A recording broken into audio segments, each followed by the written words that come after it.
오늘은 어린이 주일로 우리가 지킵니다.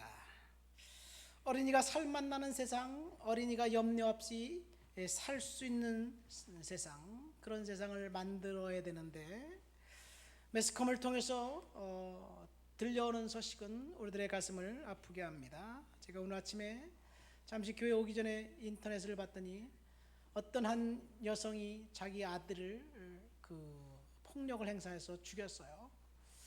그런 뉴스를 접할 때마다 마음이 편하지 않습니다. 우리는 코로나19 시대를 살아가면서 며칠 전에 나온 신문에 보니까 중앙방역대책본부장 장은경 본부장이 웃었다, 그런 뉴스 기사를 봤어요. 항상 진중하고 심각한 모습으로 매스컴에 나와서 발표를 하는데 미소를 띈 모습을 신문에서 봤습니다. 그 여성을 웃게 만든 것은 어린아이들이었습니다. 어린아이들이 그 질문을 통해서 그 여성이 웃은 거예요. 이 심각한 그 얼굴을 미소 짓게 만드는 것은 어린아이들입니다. 그러니까 문제 있는 어른은 있어도 사실 문제 있는 어린이는 없습니다. 그런데 우리는 반대로 생각합니다. 어른인 나는 문제가 없고 우리 아이들은 문제가 있어. 그래서 아이들을 가르치려고 합니다. 그렇죠? 그런데 가르치는 어른이 자기가 가르친 대로 행동하지 않으니까 아이들이 무엇을 보고 따를까요? 어린아이들은 어른의 위선을 금방 눈치채게 돼 있는 거예요. 그렇죠? 요즘 사회 문제가 된 N번방 사태를 보십시오. 사실 저는 그것에서 무슨 일이 일어났는지 잘 몰라요. 사실 이렇게 그냥 타이틀만 보고 그래서. 하지만 중요한 것은 어른들이 보호받아야 될 어린이를 대상으로 해서 범죄를 일으켰다는 것, 학대와 무관심, 방임을 했다는 것입니다. 어린이들은 사실은 문제가 없고 어른들이 문제가 있는 거예요. 제가 수년 전에 귀국해서 방화동에서 목회할 때 그때가 생각납니다. 이 주변이 재개발에 묶여 있어서 그 동네는 투기꾼들만 들어와 있었어요. 어느 시점인가부터인가 교회 주변이 너무 지저분해가지고 제가 청소를 하기 시작을 했어요. 그냥 여기저기 돌아다니면서 봉투 하나 들고 다니면서 집게를 가지고 담배꽁초도 줍고 여러 가지 줍고 이렇게 줍기 시작하니까 그 모습을 통장님이 보시고 동사무소에 연락해서 그 쓰레기 봉투를 갖다 줬어요. 날더러 계속 청소하라 그러는 것 같아. 그래서 어쨌든 열심히 청소를 했습니다. 계속 청소를 하다 보니까 제가 그때 느낀 것 딱 한 가지는 쓰레기를 버리는 주범은 어른이다라는 거예요. 어른. 담배꽁초, 어느 차주가 버렸는지 모르지만 자기 차에 있는 것들을 그냥 뭉텅 버려버린 그 쓰레기. 양심이 없는 사람들은 사실 어른이에요. 물론 어린이들이 버린 쓰레기들도 있긴 있었습니다. 그러니까 어린이들은 사실은 어른들이 시키는 대로 행동하고 어른들이 시키는 대로 따릅니다. 해? 그럼 하고, 하지 말라? 그러면 안 합니다. 그런데 어른들은 어떤가요? 하라 그러면 안 하고, 하지 말라 그러면 하는 게 어른이에요. 자, 어른들은 양심이 없는 행동도 서슴지 않습니다. 그런데 이 어른들이 어린이들을 훈계합니다. 그러면서 하지 말라고 하니까 이율배반적인 거예요. 어른들의 행동은 어린아이들에게 더 이상 모델링이 될 수가 없습니다. 우리 주변에서 일어나는 일들을 보세요. 내로남불이라는 말이 있습니다. 내가 하면 정당하고 다른 사람이 하면 불법이고 비리라는 말입니다. 도대체 그런 윤리의식이 어디서 생겨났느냐? 아마도 그 어른들은 어렸을 때부터 어른들이 하는 것을 보고 듣고 자랐기 때문에 그렇게 행동하고 그래서 오늘날 우리 사회의 가치관이 이렇게 바뀌었고 왜곡되었는지 모르겠습니다. TV 뉴스에 나오는 사람들 보십시오. 정치하는 사람들은 말과 행동이 하나같이 파렴치합니다. 눈 하나 깜빡하지 않고 거짓말하고 핑계를 대는데, 그런데 문제는 그런 거짓된 가치에 거짓된 의견에 동조해 주는 사람들도 있습니다. 정말 헷갈려요. 정말 헷갈립니다.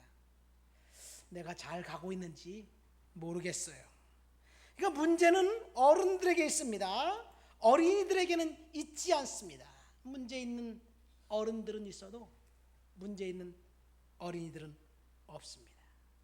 우리가 어린이들을 가르친 그대로 그들은 성장해서 훗날 기성세대가 되는 거예요.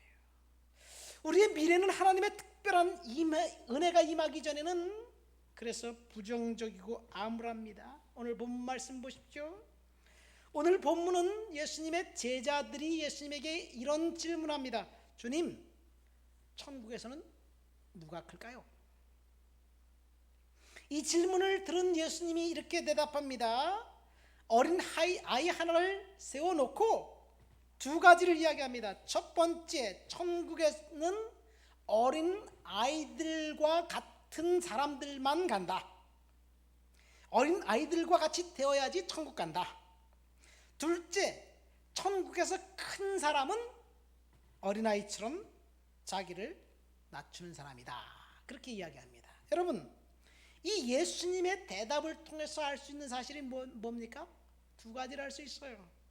첫 번째, 천국 가는 비결, 우리가 천국 갈 수 있는 비결, 그것은 예수를 얼마나 잘 믿었느냐, 율법을 잘 지켰느냐, 어떤 선한 일을 했느냐, 이런 것을 통해서 간다고 알았는데 예수님의 대답은 약간 다릅니다. 어린아이처럼 되어야지 된다.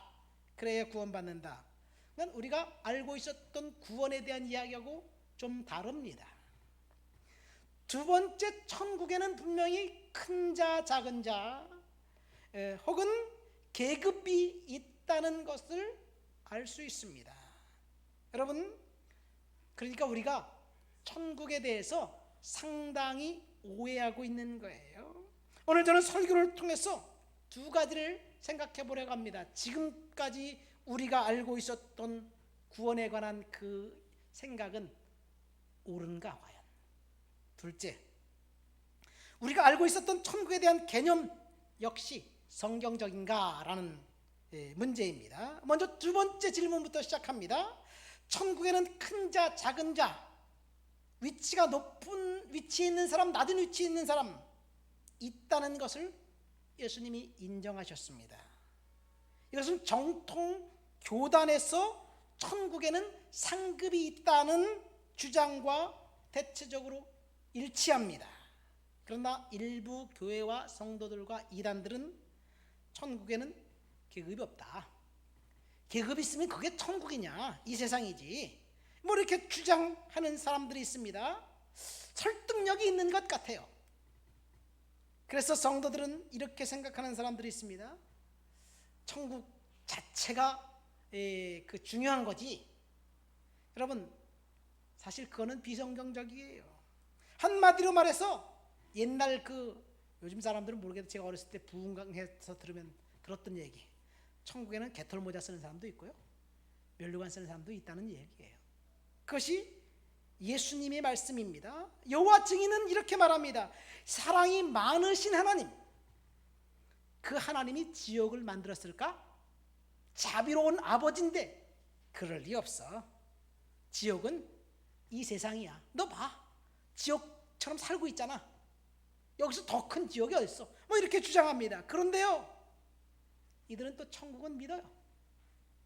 물론 여호와 증인이 알고 있는 천국의 개념은 지금 우리가 알고 있는 신천지의 천국 개념하고 비슷합니다. 어쨌든 여러분, 천국은 있는데 지옥은 없다? 말이 됩니까?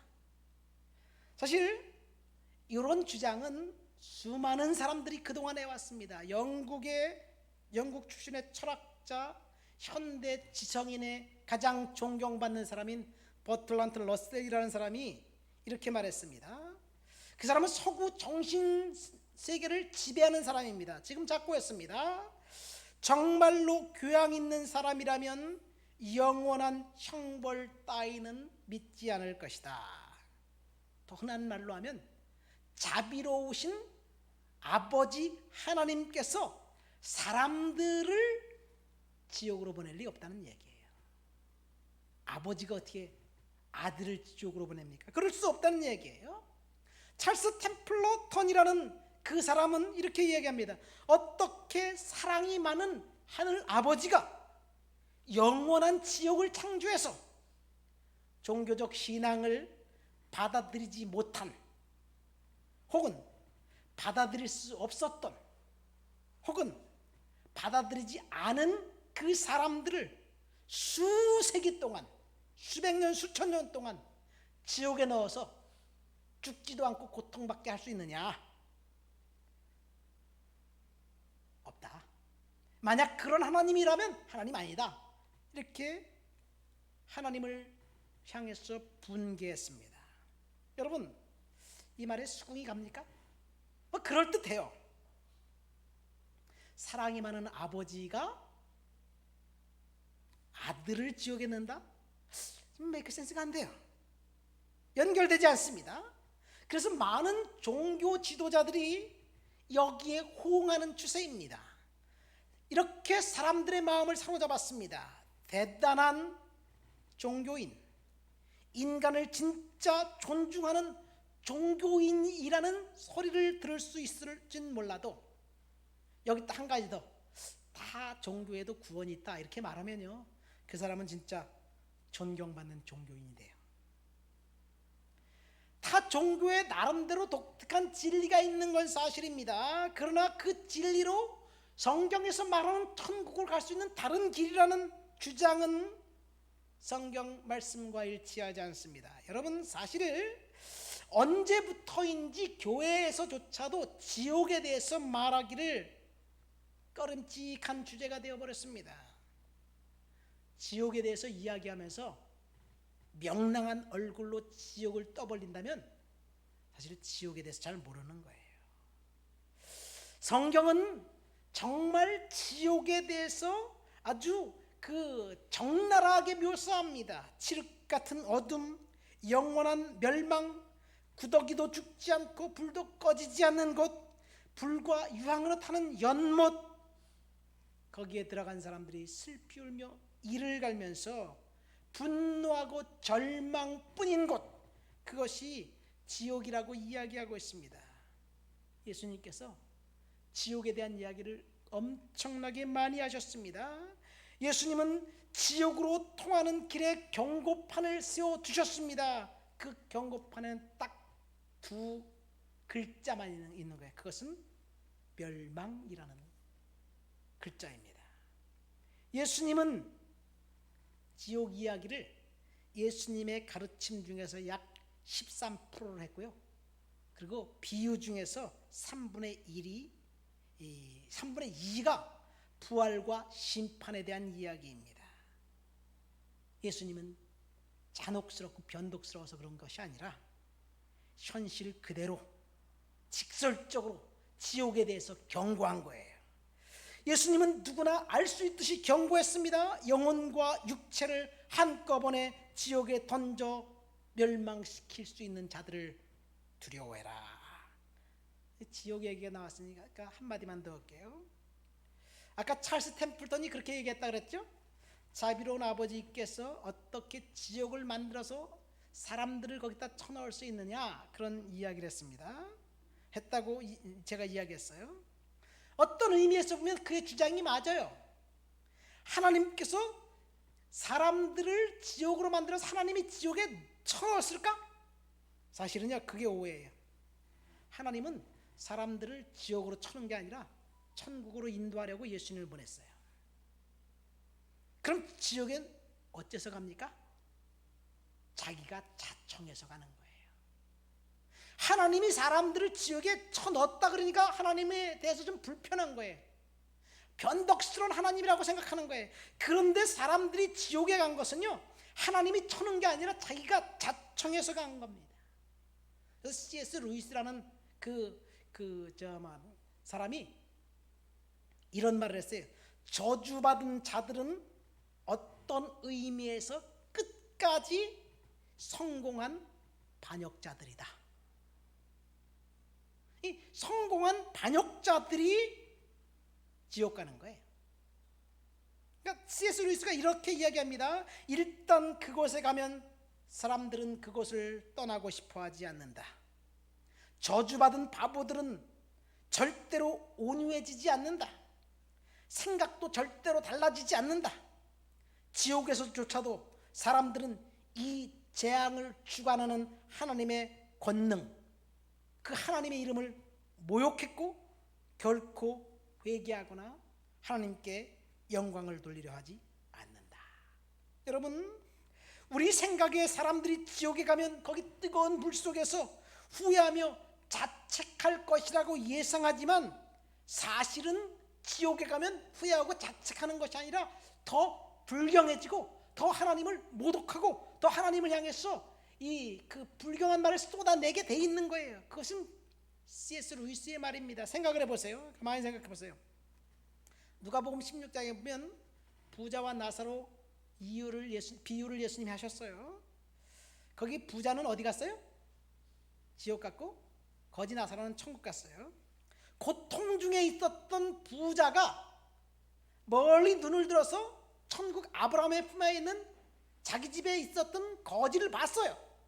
그때 그 부자가 아브라함에게 뭐라고 요구했는지 아세요? 내가 지금 여기 고통 중에 있습니다. 나를 거기 천국 가게 해주세요. 이렇게 얘기하지 않았어요.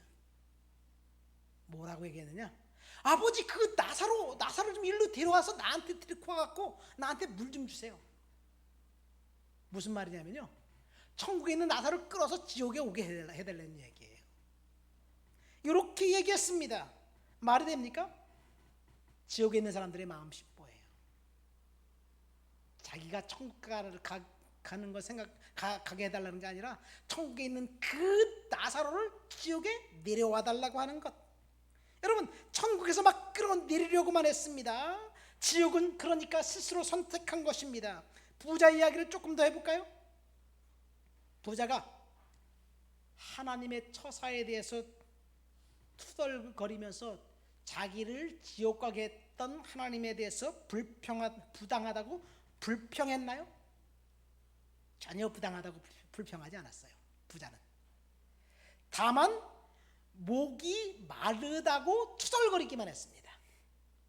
어떤 목이 마르냐? 영혼의 갈증이 아니라 육신을 위한 물, 그 물만 찍어서 나한테 해달라고 얘기했습니다. 그러니까 이 말은 바꿔 말하면 하나님에 대한 갈망은 눈꼽만큼도 없었다는 얘기예요. 그렇죠? 그래서 그는 하나님을 반역하는 데 성공해서 지옥 간 거예요. 지옥 간 사람들 하나님에 대한 갈망이 없습니다. 모든 사람이 하나님 앞에 무릎 꿇고 모든 사람이 그 혀로 하나님의 두려움을 고백할지라도 지옥에 있는 사람들은 여전히 완악한 마음을 수정할 생각조차 하지 않습니다. 여전히 하나님을 완강하게 거부할 것입니다. 하나님을 경배하지 않을 것입니다. 이것이 지옥이에요. 그러니까 지옥은 사랑만 하신 하나님이 만들어서 인간을 쳐는 것이 아니라 자기가 인간이 스스로 간 거예요. 스스로 선택해서 간 겁니다. 그런데 오늘날 문제는 이 지옥에 대한 가르침을 교회에서 하지 않는다는 이야기예요. 그 어떤 교훈들보다 가장 무시받고 있는 진리 중 하나가 지옥이라는 예수님의 가르침입니다. 여러분, 지옥에 대해서 설교를 들어본 지가 얼마나 됐나요? 그래서 지옥은 아주 고리타분한 곳, 순진한 사람들을 꼬시려고 하는 그런 행태, 이렇게 생각하고 지옥을 얘기하면 사람들은 조롱합니다. 지옥이 왜 듣기 싫은 주제인지 아세요? 그 이유는 사람들이 죄를 사랑하고 죄로부터 떠나려고 하지 않기 때문입니다. 그래서 지옥의 실체와 대면하는 것을 거부하는 거예요.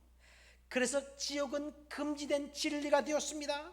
뚜껑을 열어서는 안 될 비밀이 되었습니다. 사람들을 속이는 것이라고 속이고 있습니다. 사람들은 이 난처한 문제를 무시하면 곧 사라지고 없어질 것이라고 생각합니다. 그럴까요? 지옥에 대해서 무시하고 그 다음에 그냥 침묵하고 있다면 지옥이 사라지나요? 심지어 어떤 사람들은 오히려 지옥의 교리를 공격합니다. 하지만 우리는 반드시 지옥에 대한 관심을 가져야 될 줄 믿습니다. 첫 번째, 지옥의 공포에 대해서 듣는 것은 사실 사람들의 양심에 충격을 줘요. 그래서 거짓된 평안으로부터 깨어나게 됩니다. 두 번째, 지옥에 대해서 듣는 것은 사람들로 하여금 죄 짓는 것을 멈추도록 도울 수 있습니다. 경건한 사람이나 불경건한 사람이나 할 것 없이 다 지옥의 공포를 정기적으로 회상하고 듣는 것, 그러면 더 이상 죄를 짓지 못하도록 설득하는 역할을 합니다. 여러분, 지옥이 있다면 N번방 같은 사태를 일으킬 수 있을까요? 지옥이 있다면 내로남불과 같은 그런 말이 성립될까요? 세 번째, 지옥의 공포에 대해서 듣는 것을 예수를 믿는다고 생각하는 우리들, 실은 구원받지 않았기 때문에 지옥을 향해서 달려가고 있는 저와 여러분들에게 모르는 사실을 알도록 각성하는 거예요. 다시 좀 쉽게 설명할게요. 우리 그렇게 생각합니다. 예수 믿으면 무조건 구원받는다 이렇게 생각합니다. 진리인가요? 아닌가요? 진리예요. 예수 믿으면 구원받는다. 그러나 예수 믿는다면 무조건 구원받는다? 사실 예수 믿으면 구원받는다는 건 진리지만 왜 예수 믿으면 구원받는지 그 이유를 알 필요성은 있습니다.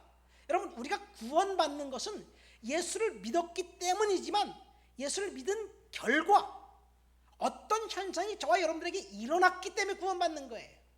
예수 믿은 결과 우리들에게 어떤 현상이 일어나느냐? 예수님께서 십자가에서 흘리신 그 보혈의 피 때문에 우리의 죄가 용서받은 거예요. 그러니까 예수 믿어서 구원받는 이유는 우리의 죄를 용서받았기 때문에 구원받는 거지, 예수 믿었다고 하는 사람이 계속해서 죄를 지으면 그것은 그 사람이 용서받은 죄인냐 생각해 보아야 된다는 얘기예요. 우리는 속고 있습니다. 무조건 예수 믿으면 구원받는다라고 생각합니다. 그러면서 전혀 죄에서 돌아설 생각은 하지 않습니다. 왜요?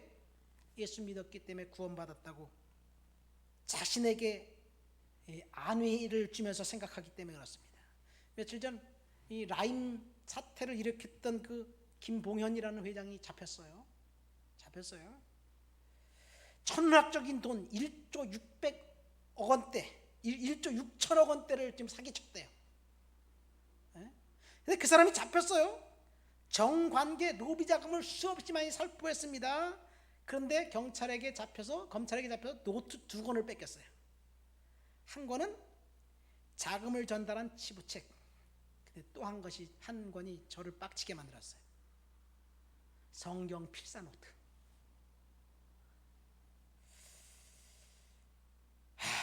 어떻게 해석해야 되나요? 그 사람도 예수 믿고 구원받은 건가요? 모르죠. 구원은 주님 앞에 손에 달려 있으니까 죄를 용서받을 수 있겠지. 적어도 예수를 믿었다면 그런 짓은 했을까? 여러분, 주에서 돌아서기를 거부하면 구원은 없어요. 구원 없습니다. 성경 말씀이 자기 자신의 양심을 치는데 어떻게 사기칠 수 있을까요? 이것이 오늘날 성도들의 모습이에요. 목회자들은 어떤가요? 또 기분 나쁘게 만드는 목사님 이야기가 있네. 또 30년 동안 또 교회에서 엄청난 일을 저지른 사람이 잡혔는데 끝까지 자기의 범죄 행위를 부인하는 거예요. 도대체가 어떻게 된지 모르겠어요.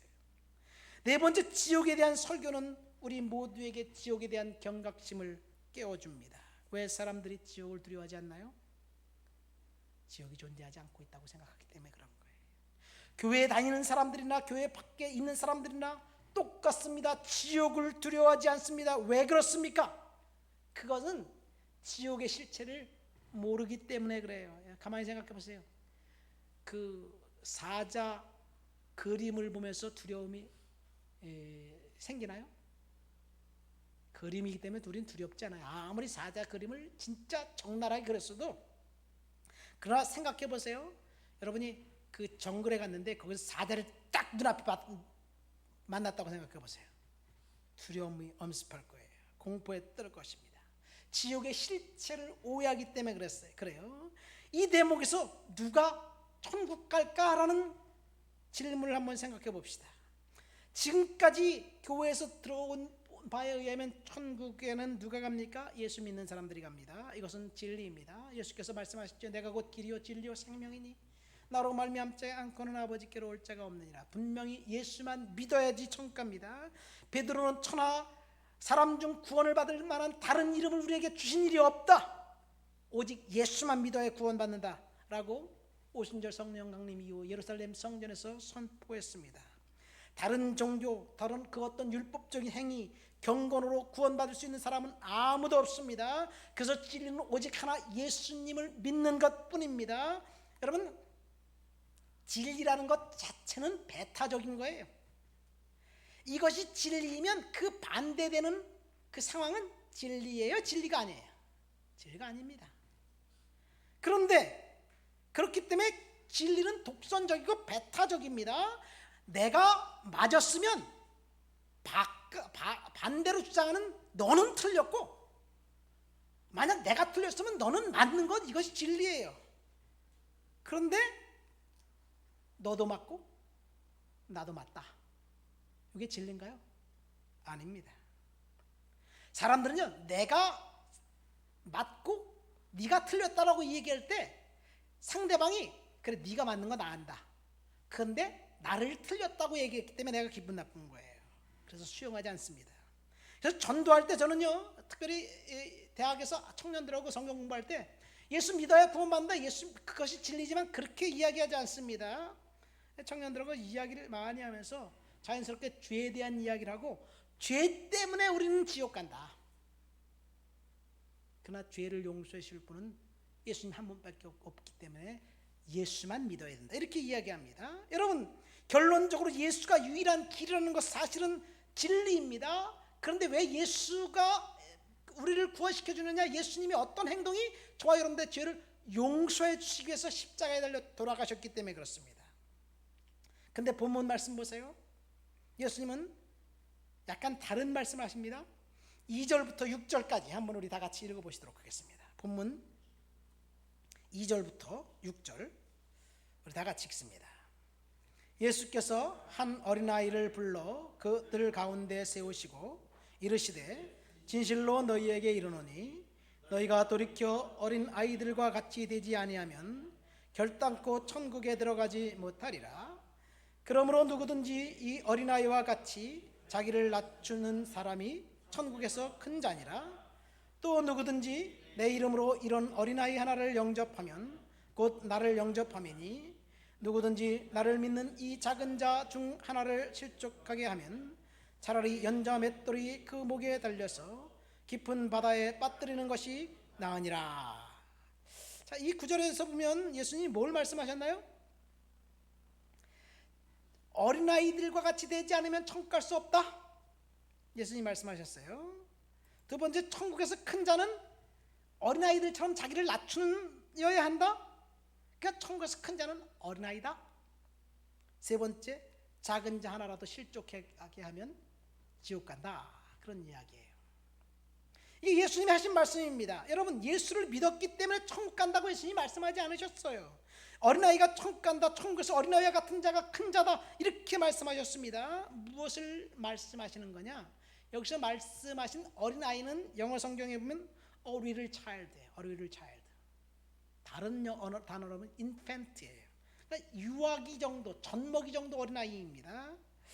자, 이 infant, 유아기, 이 아주 조그만 아이는 부모가 볼 땐 귀엽지요. 사실은 어른이 볼 땐 귀엽습니다. 저는 이렇게 운전하고 이렇게 가다가 아이를 안거나 업거나 아이하고 데리고 아이와 같이 있는 그 여성만 보면 다 예뻐. 아이가 예뻐서 그런지 그 여성이 진짜 예뻐서 그런지 모르지만 다 예뻐. 어린아이는 예쁜 거예요. 자, 예수님 당시 로마의 아동관은 지금 아동관과 상당히 달랐습니다. 당시 아동들은 어른의 축소반이었습니다. 고대 로마, 특별히 이 아이들은요, 부모가 이 생사 여탈권을 갖고 있었어요. 아버지가 특별히. 그래서 아들을 낳으면 로마의 전사로 키우고요. 로마 시민인 경우. 그 다음에 딸을 낳으면 전사의 부인으로 키우고 애를 생산하는 도구였어요. 그게 어린아이였습니다. 물론 저 노예들은 달랐습니다. 어쨌든 로마 사회에서 영아 살해가 만연했습니다. 수많은 아동들이 태어나자마자 죽었습니다. 로마 시민권을 가진 남성들의 사회였기 때문에 그렇습니다.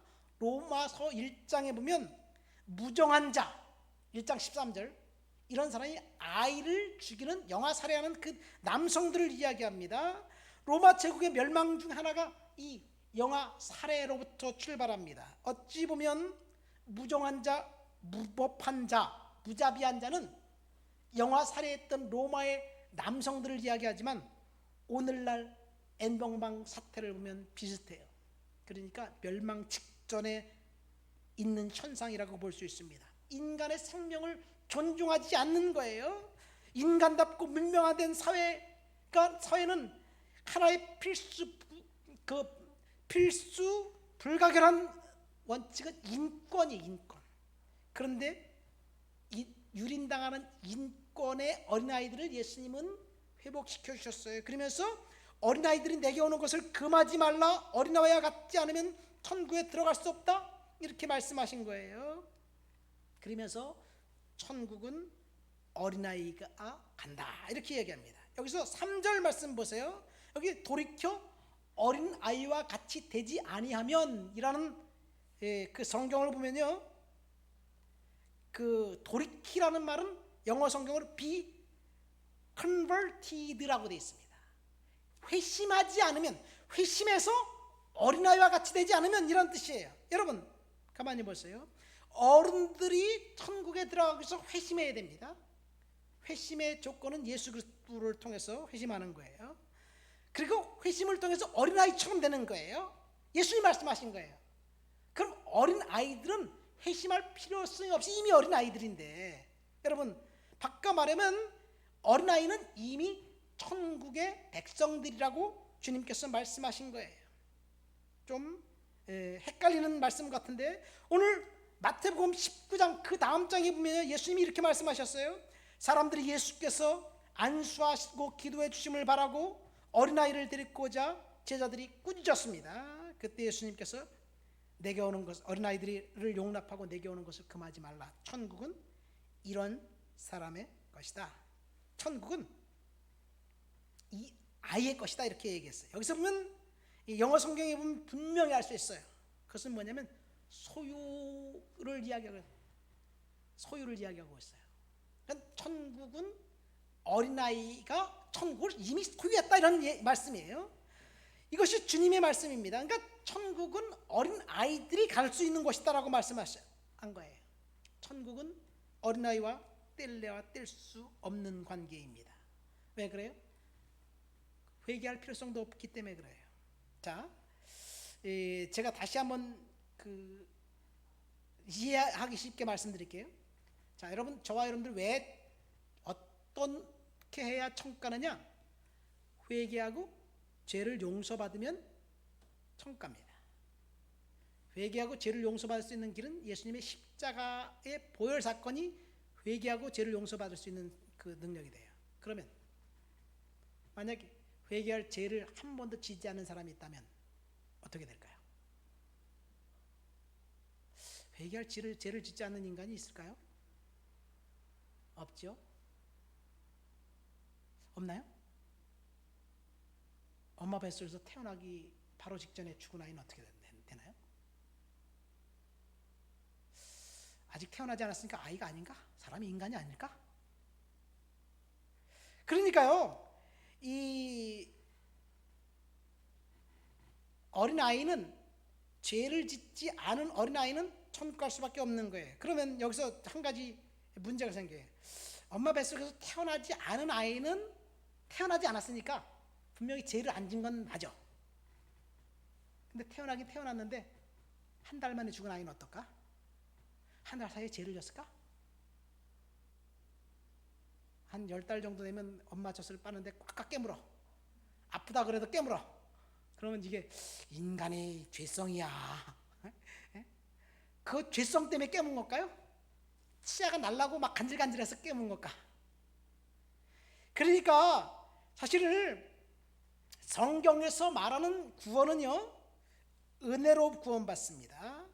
행위로는 심판받습니다. 영원한 심판에 관한 것은 죄의 삭시입니다. 근데 죄의 삭은 사실은 자의적인 죄 때문에 그렇습니다. 가만히 생각해 보세요. 어떤 사람은 어린 아이가 지옥 간다면 지옥 갈 수밖에 없는 이유는 원죄 때문에 그렇다 그래요. 원죄는 누가 지은 죄인가요? 그 아이가 지은 죄인가요? 아담이 지은 죄죠. 다른 사람이 지은 죄 때문에 이 아이가 지옥 간다? 성경적일까요?